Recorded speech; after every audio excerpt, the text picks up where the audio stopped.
প্রায় 10,000 কোটি টাকা খরচ করে খড়গপুর থেকে মোরগ্রাম পর্যন্ত প্রায় 230 কিলোমিটার 4 লেনের ইকোনমিক করিডর তৈরি করছে national highway authority of India.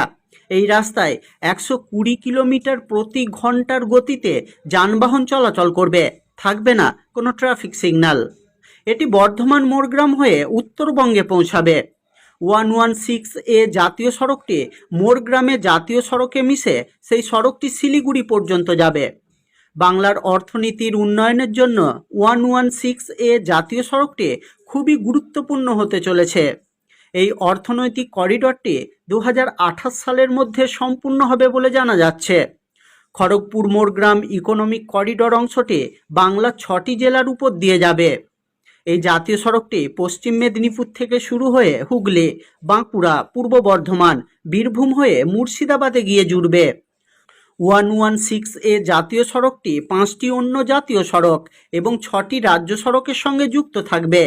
এই প্রকল্পের জন্য 109টি ব্রিজ, 103টি আন্ডারপাস, 18টি ফ্লাইওভার, 4টি রেল ওভারব্রিজ এবং 3টি ইন্টারচেঞ্জ নেটওয়ার্ক থাকবে। এই খড়গপুর মোরগ্রাম করিডরের ফলে খড়গপুর থেকে শিলিগুড়ি পর্যন্ত যাত্রার সময় কমবে প্রায় 7 ঘন্টা। এই ইকোনমিক করিডর তথা গ্রিনফিল্ড করিডর তৈরি হবে 5টি প্যাকেজে।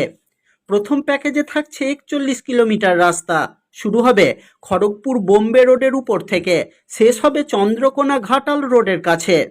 দ্বিতীয় প্যাকেজে থাকছে 48.814 কিলোমিটার রাস্তা।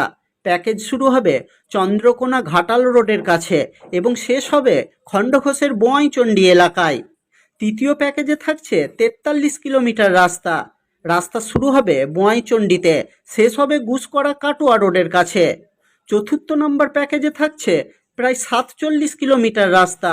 রাস্তার কাজ শুরু হবে গুসকরা কাটোয়া রোডের উপর থেকে, শেষ হবে ময়ূরাক্ষী নদীর নতুন ব্রিজ এলাকায়। পঞ্চম প্যাকেজে থাকছে 51 কিলোমিটার রাস্তা। কাজ শুরু হবে ময়ূরাক্ষী নতুন ব্রিজ এলাকায় এবং শেষ হবে মোরগ্রামের কাছে। উল্লেখ্য, ভৌগোলিক কারণে দক্ষিণ ভারত ও উত্তর পূর্ব ভারতের যাতায়াতকারী সমস্ত পণ্যবাহী ট্রাক পশ্চিমবঙ্গের উপর দিয়ে যাতায়াত করে। পশ্চিমবঙ্গের বর্তমান রাস্তার পরিস্থিতি অনুযায়ী অনেকটা ঘুরপথ ব্যবহার করে কলকাতার পাশ দিয়ে যেতে হয় সমস্ত পণ্যবাহী ট্রাকগুলিকে। এর ফলে যেমন কলকাতা বা তার আশেপাশে যানজট সৃষ্টি হয়, তেমনি ঘুরপথে যাতায়াতের ফলে পরিবহন খরচও বেড়ে যায়। এই সমস্ত সমস্যার সমাধান করতেই জাতীয় সড়ক কর্তৃপক্ষ এই নতুন সড়ক নির্মাণ করতে চলেছে।